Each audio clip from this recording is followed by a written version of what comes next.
The Inspirative TV channel.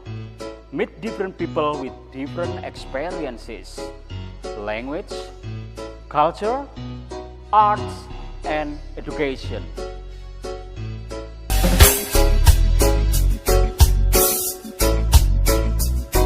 Oke, assalamualaikum viewer. Meet me again with Mr. Ali in the Inspirative TV channel. Iya, jadi Mr. Ali hari ini belum bikin konten ya. Ini untuk persiapan besok ya. Oke, Mr. Ali singgah di rumah teman sore ini dan nyaman sekali untuk berimajinasi, untuk kreativitas secara out of line ya. Jadi tadi sempat saya juga mampir ke singgah ke temanku yang lain. Beliau menyampaikan tentang bahagia, sedih, dan terpuruk ya, terpuruk dan tingkat keterpurukan yang paling dalam. Ternyata di dalamnya itu ada tear fall down ya, tear fall down atau air mata keluar dan air mata menetes ya. Dari tetesan air mata itu saya sempat berpikir ya, gimana menerjemahkan air mata itu sampai menetes ya. Di samping saya ada juga sahabat saya yang mau menyampaikan seperti apa ini analisa dia tentang air mata. Gimana Pak Mr. Kenny ya? Menurut Mr. Kenny itu terjemahan air mata itu seperti apa? Kalau menurut perjalanan kehidupan banyak manusia di segala sektor, itu saya menyimpulkan bahwa rasa sedih, gembira, trauma maupun terpuruk dalam konteks interaksi habluminanas Ya. itu susah dijelaskan, tapi itu ada reaksi yang betul-betul natural. Itu air Betul-betul mata. reaksi yang natural. Ya. Jadi air mata itu sudah bentuk, disitulah ada rasa kasih sayang, rasa kecewaan, rasa terpuruk jadi satu di titik air mata. Iya. Makanya itulah Ada bahagia juga di ada. sana, ada sedih ya, ada kecewa yang sangat berat ya. Ya seperti itulah. Karena manusia kan kadang-kadang berharap itu terlalu lebih. Misalkan kita mengangankan sebuah kebahagiaan itu, alangkah indahnya kebahagiaan itu selalu kita pegang dan tidak terlepas selama-lamanya. Iya, bahagia kan itu ya. Kayaknya kan harapan kita. Iya, harapan Itu. semua orang ya. Harapan yang bahagia, tapi bahagia yang benar-benar bahagia. Tapi kan tadi air mata tadi kan menetes, tidak harus bahagia saja ya kan. Bahagia kadang-kadang juga jarang mereka meneteskan air mata. Biasanya air mata itu bahasa tubuh yang mencerminkan kesedihan, nangis kan orang bilang. Lewi sedih kamu nangis aja gitu. Kalau kamu bahagia ya tertawa aja kan gitu. Itu menandakan itu, Mr. Ali, betapa lemahnya manusia itu. Betapa Dikasih lemahnya. cobaan itu tidak kuat menangis. Walaupun diberi karunia, tidak kuat karunia. Dikasih karunia sebegitu besar, menangis. Ini keterbatasan dan ketidakmampuan manusia. Iya, keterbatasan dan ketidakmampuan manusia ya Pak ya.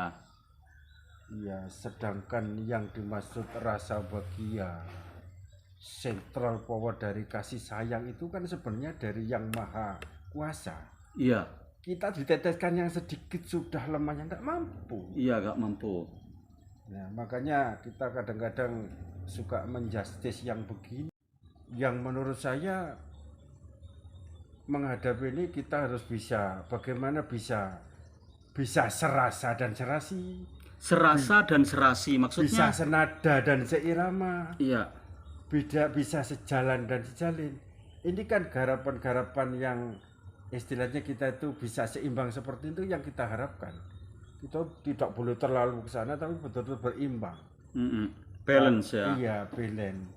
dalam konteks itu kita kalau dibilang di kayak Ari Ginanjar, kita itu punya apa itu sejenis kayak ISQ itu. Ya, Kita itu punya intelijensi intelijensi ya. ya. Terus kita juga kecerdasan emosi, terus kecerdasan emosional lagi. Ya. Ini bisa balance. Rasanya hidup itu enak. Kalau sudah serasa seraji jalan dan seiring, akhirnya kan kayak hidup itu boleh dibilang itu itulah barangkali yang disebut kayak anak-anak itu barangkali dilihat orang itu kayaknya romantis. Iya. Cukup balance dia itu menyalurkan kasih sayang ke sana ke sana. Iya. Aturan dengan pribadi, keluarga maupun masyarakat itu kayaknya normal-normal saja dalam konteks positif dan selalu apa ya, Itu bahagia jelas. Dalam konteks positif ya Pak ya. Iya, jadi itu. Bisa menyalurkan kebahagiaan itu terus seimbang ya, balance ya. Iya. Oke. Terus ini ada Pak. Kadang-kadang etika itu sudah cross the line ya, jadi sudah nyebrang kayak gitu. Misalnya kan anak sudah kurang etikanya sama orang tua, sampai kadang orang tua itu dicaci maki seperti itu gimana itu Pak? Nah, kalau yang ini kan istilahnya bentuk jadinya. Bentuk apa? Bentuk jadinya yang apa informasinya bentuk jadinya, sementara kita kan nggak tahu persis sampai latar seberapa belakang basicnya itu kok terbentuk seperti itu, kan harus diamati ya, diamati sampai awal ya. Karena di situ tuh nanti ada itu inner atau akar masalah yang pertama muncul itu apa, walaupun nanti ujung-ujungnya itu nanti ini dibumbui fitnah, iya, gosip, iya, apa menyudutkan orang atau mendiskreditkan, bahkan orang tua kandung tadi dikreditkan kan banyak itu. Banyak ya. Karena sudah dibawa oleh ini tadi sinyal negatif, atau dia sendiri sebenarnya tidak atau bukan poksinya anak kecil itu dijejel kayak seperti itu. Iya, tapi kadang ya bukan anak kecil ya, anak kecil bisa juga tapi kan skalanya kecil. Anak dewasa yang kadang sudah melampaui batas ininya apa etikanya wis sudah lepas dari out of contact ya, seperti contoh ya, kamu itu orang tua kurang ngajar, kamu itu biadab, kamu itu pergi minggat dari rumah gitu misalnya kan, orang tuanya sendiri diusir dari rumah, itu kan sudah sampai orang tuanya tuh menyampaikan, oh Alando gitu kan, oh Alando apapun aku ayahmu, yang harus kamu ya nggak harus dihormati lah, aku porsikan aku seperti manusia-manusia lain gitu. Itu menurut Pak Kenny gimana, Om Kenny? Ya itulah yang saya bilang tadi, untuk memahami itu, karena kadang-kadang manusia itu kan sudah lepas kontrol. Kayak bagaimana seharusnya menghormati dan menghargai orang tua, itu kan berarti kurang. Iya. Kurang menginjek ke dia waktu perjalanan hidup waktu kecil. Iya. Jadi bentuk apa karakter buildingnya itu yang ini itu belum masuk, entah karena dia terlalu didominasi oleh sebuah kesibukan lain yang sehingga yang dilihat, didengar maupun diperhatikan tiap hari itu membentuk dan mendominasi pikiran, pola pikir dia ya, termasuk perasaan, bahkan akhirnya membentuk sebuah karakter yang sebenarnya karakter yang bertentangan dengan sifat kemanusiaan kayak gitu. Iya, keluar dari kehidupan ini ya, apa hidup dan kehidupan manusia yang seperti manusia yang lain kan seperti itu. Berarti kan ya bisa aja didalangi oleh jin atau iblis kayak gitu, Pak. Ya ini konteks itu walaupun itu bentuknya halus kan, sinyal negatif itu iya termasuk itu. Dan cita-citanya kan jelas kan, sudah khususnya yang jin bukan muslim kan itu. Iya. Ya cuma konteksnya itu kan apapun kita itu kalau tetap distandarisasi dengan aturan Allah dan Rasul kan kayak gitu. Kalau awalnya bagaimana cara menghormati, sopan santun atau budi pekerti terhadap akhlak ya dalam agama akhlakul karimah ke orang tua yang lebih dewasa itu tidak tertanam di sana. Berarti kita itu sadar apa tidak, kita itu sudah dibilang krisis generasi moral yang berakhlak. Iya. Akhirnya menghasilkan apa? Iya. Ada di generation silent kabeh. Iya, iya betul. Pejet-pejet gini bisa Iya. jadi hacker ini. Iya. Tapi di mana letak? HP pinter Wah, hacker, pinter nyadap segala macam. Tapi nah, nggak ada tujuan baik kan itu Pak. Itu semuanya negatif kan. makanya kan kadang-kadang saya guyon itu lucu juga. Itu bukan HP. Itu setan gepeng itu. Iya, iya, iya. Karena apa? Menurut saya yang masuk neraka dulu itu kan HP-nya. Yang kedua yang punya HP itu. Nah, makanya ini harus inilah Iya. moral story kayak gini tuh Iya, iya harus bagaimana? dipahami ya. Iya, Setan gepeng ya. Ya global sekali ini sudah yang zaman sekarang itu. Iya, iya. Kita mau memulai kayak sekarang kita kalau sudah terjadi moral itu gratis kayak gini, baik di pondok modern, sekolahan modern, kan dekati moral itu cukup turun. Iya, Ini tanggung jawabnya siapa? iya itu. Apa orang tuanya?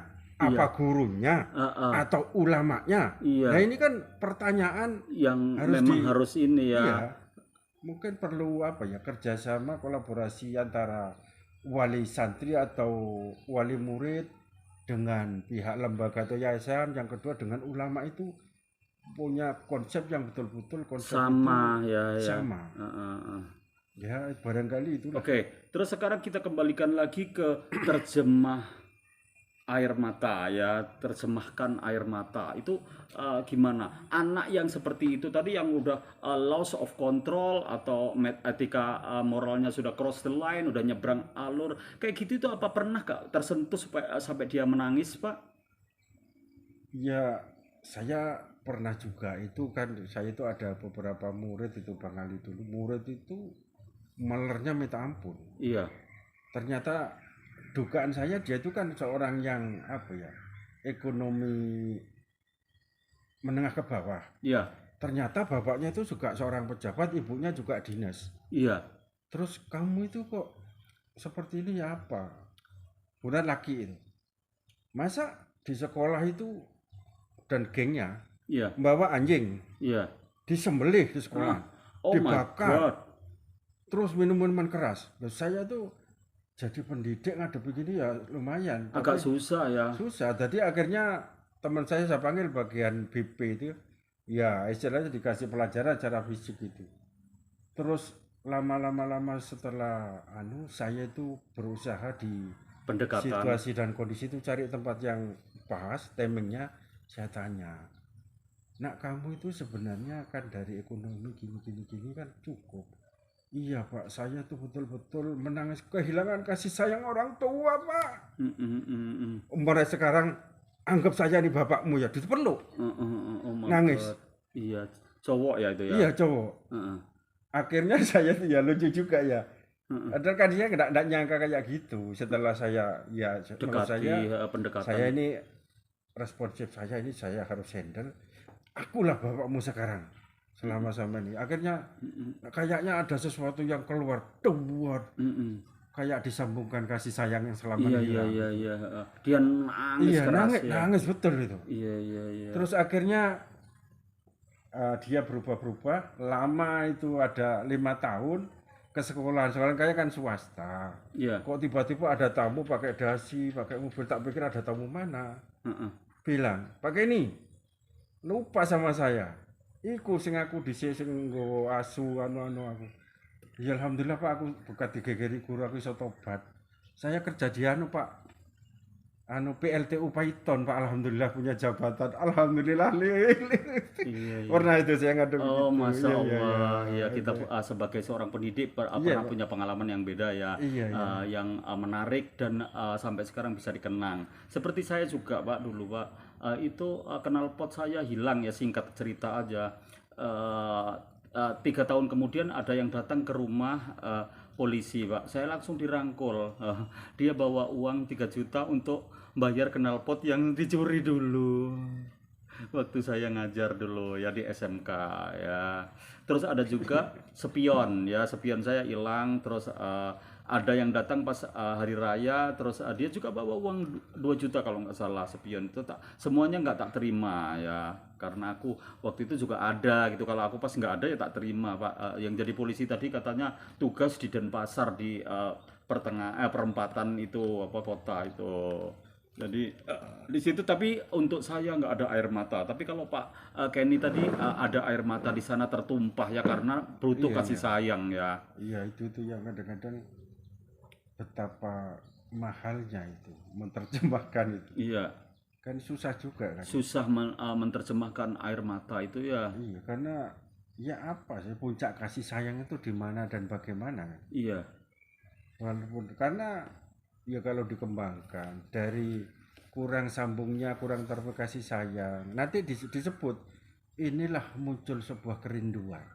muncul sebuah Iya, kerinduan ya. rindu itu banyak harus bertemu. Iya, Mungkin dia juga omong-omong sharing iya, menyalurkan yang emosional yang iya, selama ini yang selamanya terpendam. mungkin ada prasangka selama komunikasi kurang intens kan bisa juga kan negative thinking. Iya, Saat itu kita bisa melakukan istilahnya ice breaking ya. iya, Hancur semua tidak ada. Kita muncul lah iya, asli yang ketulusan, keikhlasan, bahkan limpahan kasih sayang itu betul-betul hati itu hadir dari hati pun masuk ke hati. Enak ya kalau begini. Kenapa kemana tadi tuh yang rasa kayak gitu? Nah barangkali itulah yang selama ini kita tuh kurang apa teliti iya, memahami dan mengerti sebuah perasaan yang ada di dalam iya. diri atau perasaan di dalam kehidupan kita. Ada cinta yang begitu dalam, ada rasa rindu kan itu ya. Terus ada juga yang amarah ya kan. Akhirnya saat dari amarah ditumpahkan, akhirnya dia menangis kan gitu, ya kan. Mudah-mudahan apa yang pernah saya lihat dan apa yang pernah saya dengar bisa mengetuk si anak ini untuk ngertiin apa ini ya, seorang bapak yang berpikir apapun bapak itu tetap ya punya kasih sayang seluas samudra kan seperti itu ya. Seperti bunda juga sama ya kan, bapak Sama. bunda sama, semuanya sama karena memang anak itu kan darah daging ya, yang mau nggak mau ada darahnya bapak di sana, ada darahnya ibu di sana kan gitu. Kita itu harus balance juga. Anak kadang-kadang mikir bapak kurang ajar jadi dia anu ibunya saja kan gitu, nggak boleh kan ya, harus seimbang semuanya. Kalaupun seorang bapak ada kesalahan ya udah, bapaknya kan bukan anak yang negur secara kasar, tapi kan bapak kan juga harus ada ini sendiri kan, ada barometer sendiri untuk dia apa ya menyikapi hidupnya. Kalau hidupnya salah kan bapak itu juga sadar kalau ini salah, itu dia sadar kan, mungkin dia apa namanya kayak komunikasi dengan Tuhannya berkurang, dia akhirnya kembali ke ini rumah-rumah Allah kayak gitu ya. Itu yang harus dipahami. Oke viewer, sudah banyak yang kita sampaikan tentang terjemahkan air mata. Jadi air mata itu macam-macam ternyata, bisa diartikan macam-macam. Tidak harus air mata itu kita sedih atau terluka itu. Jadi ada bahagia, ada apa namanya kerinduan di sana. Thank you very much. Wabillahi taufik walidayah waridho wal inayah. Wassalamualaikum warahmatullahi wabarakatuh. Thank you very much Pak Kenny. Wassalamualaikum warahmatullahi wabarakatuh. Waalaikumsalam warahmatullahi wabarakatuh.